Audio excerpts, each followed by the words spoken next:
अस्सलाम वालेकुम, welcome back to my channel. उम्मीद करती हूँ आप सब खैरियत से होंगे, बिल्कुल ठीक होंगे और मज़े में होंगे। आज मैं आप सबके साथ ज़ीरो ऑयल कीमे की रेसिपी शेयर करूँगी। मैं मटन कीमा बनाऊँगी बिना किसी ऑयल के। उससे मैं कीमा पराठा भी बनाऊँगी और आलू कीमे के कटलेट्स भी बनाऊँगी। बहुत ही ज़्यादा मज़ेदार बनते हैं। चले रेसिपी शुरू करते हैं। ये मैंने मटन का कीमा लिया है, ये 1 kg से थोड़ा सा ज़्यादा है। ये मैंने 4 कड़ी पत्ते लिए हैं, 4 बड़ी इलायची ली है, 3 बड़े साइज़ के टमाटर लिए हैं, 8 से 10 जवे लहसुन के लिए हैं, थोड़ा सा हरा धनिया लिया है, 3 हरी मिर्चें ली हैं, 2 मीडियम साइज़ के प्याज लिए हैं। यही सिंपल से इंग्रेडिएंट्स हैं जिससे आज हम कीमा बनाएंगे। इस तरह से इसका स्क्रीनशॉट भी ले सकते हैं। अब ये सारी चीज़ें मैं कढ़ाई में डाल दूँगी। टमाटर को भी मैंने कट करके डाल दिया है और प्याज को भी मैंने कट करके डाल दिया है। हरी मिर्चें और हरा धनिया मैं बाद में डालूंगी। लहसुन को भी मैं कट करके डाल रही हूँ। बहुत ही ज़्यादा सिंपल ये कीमा बनता है, आप इसे एक बार ज़रूर ट्राई कीजिएगा। इसमें मैं कोई भी ऑयल का यूज़ नहीं करूँगी। कीमे से आप बहुत सारी चीज़ें बना सकते हैं। आज मैं इस कीमे से कीमा पराठा बनाऊँगी और आलू और कीमे के कटलेट्स बनाऊँगी। इसमें मैं 1.5 से 2 कप पानी डालूँगी। ये कीमा इसी पानी में पकेगा और बहुत ही ज़्यादा मज़ेदार बनता है। अब मैं इसे कवर करके गैस पर रख दूँगी। इसमें मैं ये 7 बड़ी लौंगी मिर्चें डाल दूंगी। इस कीमे का आप तकरीबन सारा पानी जो है वो ड्राई हो गया है। ये आप देख सकते हैं, बहुत ही कम क्वांटिटी में ये अब पानी बचा है। अब मैं इसमें 3 हरी मिर्चें कट करके डाल दूंगी। ये सूखा धनिया मैंने डाला है 1 टीस्पून। ये मैं अब नमक डाल रही हूँ 1 टेबल स्पून भरकर मैं डाल रही हूँ। मुझे थोड़ा सा कम लगा था, मैंने दोबारा भी डाल दिया था। आप अपने टेस्ट के हिसाब से भी डाल सकते हैं। 1 टेबल स्पून लाल मिर्च का पाउडर, 1 टेबल स्पून कुटा हुआ ज़ीरा, हाफ टी स्पून गरम मसाला, थोड़ी सी हल्दी। यही सिंपल से मसाले में डालूंगी इस कीमे में, लेकिन टेस्ट इसका बहुत ही ज़्यादा अच्छा होता है। अब मैं इसे अच्छी तरह से मिक्स कर रही हूँ। इसमें थोड़ा सा पानी अभी बाकी है। इसे मैं अच्छी तरह से मिक्स करूँगी और अच्छी तरह से इसकी भुनाई करूँगी। अगर आप मेरे चैनल पर न्यू हैं तो जल्दी से मेरे चैनल को सब्सक्राइब करें और बेल आइकॉन को हिट करें और बहुत सारे मज़ेदार न्यू वीडियोस देखने के लिए। अब मैंने इसमें हरा धनिया डाल दिया है। अच्छे से मैंने इसे वॉश करके कट करके डाल दिया है। इस कीमे को अब आपने अच्छी तरह से भूनना है, मिक्स करना है। इसका कलर जो है वो थोड़ा सा डार्क हो जाएगा, चेंज हो जाएगा और इसका सारा पानी ड्राई हो जाएगा। तब तक हमें इसे भूनना है। ये कीमा बहुत ही ज़्यादा जल्दी बन जाता है। इस ऑयल फ्री कीमे को आप काफ़ी टाइम तक स्टोर भी कर सकते हैं। रमज़ान आने वाला है तो आप इफ्तारी के लिए इसे आलू कीमे के कटलेट्स भी बना सकते हैं और भी बहुत सारी चीज़ें बना सकते हैं। इस तरह की और बहुत सी न्यू वीडियोस में आप सबके लिए लेकर आती रहूँगी। अगर आपने मेरा चैनल अभी तक सब्सक्राइब नहीं किया है तो मेरे चैनल को सब्सक्राइब करें और बेल आइकॉन को ज़रूर प्रेस करें। इससे मेरी आने वाली हर वीडियो का नोटिफिकेशन सबसे पहले आप तक पहुंचेगा। ये आप देख सकते हैं, मैं इसको लगातार मिक्स कर रही हूँ। इसमें मैंने कोई ऑयल का यूज़ नहीं किया, इस वजह से ये जो कीमा है वो कढ़ाई पर लग रहा है। तो मैं इसको अच्छे से मिक्स कर रही हूँ। साइड से निकाल कर मैं इसको मिक्स करती जा रही हूँ। आपको भी बिल्कुल इसी तरह से करना है। ये कीमा मैं मीडियम आग पर पका रही हूँ। अब ये काफ़ी इसका कलर चेंज हो गया है। अब जो ये मैंने सारे इसमें गरम मसाले डाले थे वो मैं एक एक करके निकाल दूँगी। इसका काफ़ी कलर अब चेंज हो गया है। इसको मैंने अच्छी तरह से भून रही हूँ। ये कीमा अब थोड़ा थोड़ा कढ़ाई पर लगता जा रहा है। जब ये कीमा बहुत ज़्यादा कढ़ाई पर लगना शुरू हो जाएगा तब आप समझ लीजिएगा कि आपका कीमा रेडी हो गया है। मैंने नमक और मिर्च टेस्ट किया था, मुझे थोड़ा सा कम लगा था, मैंने दोबारा डाल दिया है।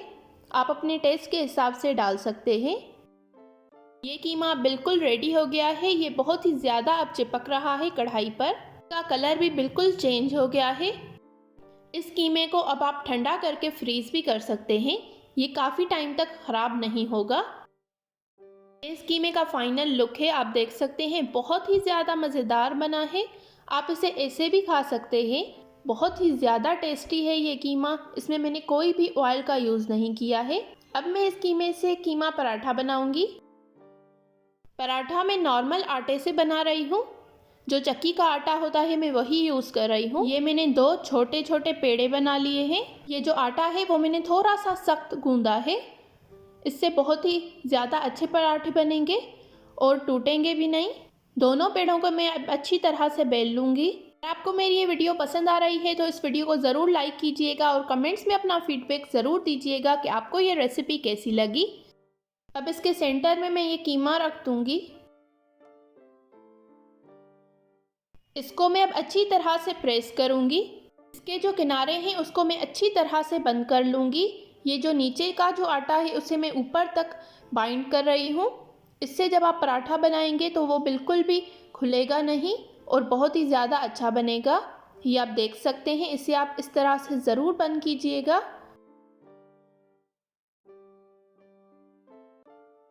अब मैं हाथ की मदद से इस पराठे को बड़ा कर दूंगी। हाथ पर मैंने थोड़ा सा ऑयल लगा लिया है। इस पॉइंट पर मैं बेलन का इस्तेमाल नहीं करूंगी। ये जितना बड़ा हो सकता है मैं इसे करूंगी। ये अब रेडी हो गया है। तवे को मैंने अच्छे से गर्म कर लिया है। उस पर मैंने ये 1 टेबल स्पून कुकिंग ऑयल डाला है। अब मैंने इस पराठा इस पर डाल दिया है।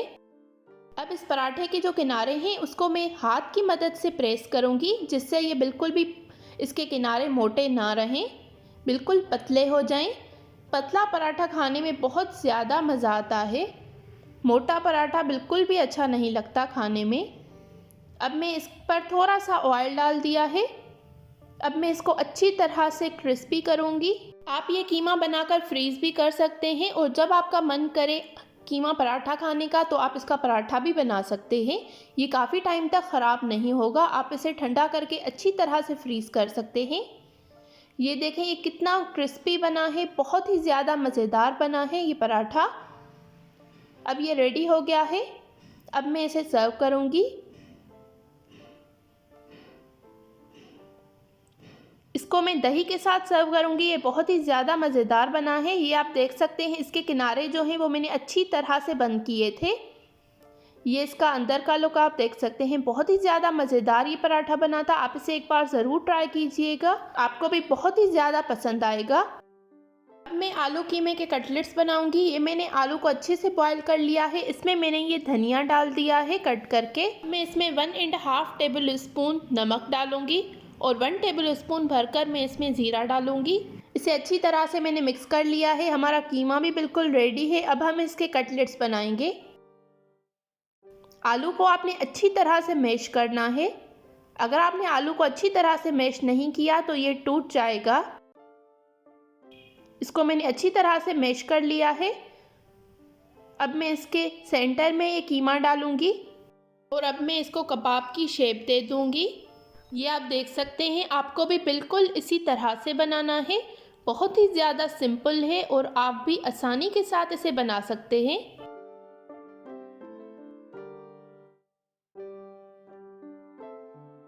ये हमारे कबाब बिल्कुल रेडी हो गए हैं। अब इसी तरह से मैं ये सारे कबाब बना लूँगी। कोशिश करें कि आलू जो है वो कम से कम रखें। इसको मैं हल्का सा ऑयल लगाकर सेट कर रही हूँ। ये कटलेट्स बहुत ही ज़्यादा अच्छे बनते हैं। आप मेरी इस रेसिपी को एक बार ज़रूर ट्राई कीजिएगा, आपको बहुत ही ज़्यादा पसंद आएंगे। इन कटलेट्स को आप ऐसे भी फ्राई कर सकते हैं और अंडे और ब्रेड क्रम्स के साथ भी फ्राई कर सकते हैं। मैं इसको अंडे और ब्रेड क्रम्स के साथ फ्राई करूँगी। ये देखें मैं किस तरह से बना रही हूँ। बहुत ही ज़्यादा आसान है, आप भी इस तरह से बना सकते हैं। ये यहाँ से थोड़ा कीमा निकल रहा था तो मैंने और ज़्यादा आलू वहाँ पर लगा दिया है। ये मैंने 6 कटलेट्स रेडी कर लिए हैं। ये मैंने अंडा लिया है और ब्रेड क्रम्स लिए हैं। अंडे और ब्रेड क्रम्स में मैंने थोड़ा सा नमक और काली मिर्च डाल दी थी। अब इन कटलेट्स को मैं सबसे पहले अंडे में डिप करूँगी, उसके बाद ब्रेड क्रम्स में अच्छी तरह से इसे कोट करूँगी। ये आप देख सकते हैं ब्रेड क्रम्स में आपको अच्छी तरह से इसे कोट करना है। प्रेस कर करके मैं इसे अच्छी तरह से कोट कर रही हूँ। ये आप देख सकते हैं ये बिल्कुल रेडी हो गया है। इसी तरह से मैं सारे रेडी कर दूँगी। ये कटलेट्स खाने में बहुत ही ज़्यादा मज़ेदार होते हैं। रमज़ान आने वाला है तो आप इफ्तारी में भी इसे बना सकते हैं, सबको बहुत ही ज़्यादा पसंद आएंगे। अब मैंने सारे कटलेट्स को ब्रेड क्रम्स और अंडे में कोट कर लिया है। अब मैं इसे फ्रीज़ कर दूँगी। जब मुझे फ्राई करना होगा तो मैं इसे फ्राई करूँगी। ये मैंने पैन लिया है, इसमें मैंने ये ऑयल डाल दिया है। अब मैं इन कटलेट्स को फ्राई कर रही हूँ। ये अब सारे कटलेट्स मैं फ्राई कर दूंगी। इसका हल्का सा जब गोल्डन कलर आ जाएगा तब तक मैं इसे फ्राई करूंगी। उम्मीद करती हूँ आपको मेरी ये रेसिपी बहुत ही ज़्यादा पसंद आई होगी। अगर आपको मेरी ये रेसिपी पसंद आई है तो प्लीज़ कमेंट्स में मुझे अपना फीडबैक ज़रूर दीजिएगा और मेरी इस वीडियो को ज़रूर लाइक कीजिएगा। ये देखें, ये अब अच्छी तरह से फ्राई हो गए हैं। इसको हल्का सा गोल्डन कलर आने तक मैं इसे फ्राई करूंगी। कटलेट्स बहुत ही ज़्यादा मज़ेदार बनते हैं, आप इन्हें एक बार ज़रूर ट्राई कीजिएगा। ये हमारे कटलेट्स रेडी हो गए हैं। अब मैं आपको इसे कट करके दिखा रही हूँ। ये अंदर से बहुत ही ज़्यादा सॉफ्ट हैं और बहुत ही ज़्यादा मज़ेदार हैं, ये आप देख सकते हैं। उम्मीद करती हूँ आपको मेरी आज की ये रेसिपी पसंद आई होगी। अगर आपको मेरी ये रेसिपी पसंद आई है तो मेरे चैनल को ज़रूर सब्सक्राइब करें, बेल आइकॉन को हिट करें और इस वीडियो को लाइक करें और शेयर करें और कमेंट्स में अपना फीडबैक ज़रूर दीजिएगा कि आपको ये रेसिपी कैसी लगी। Thank you for watching. अल्लाह हाफिज़।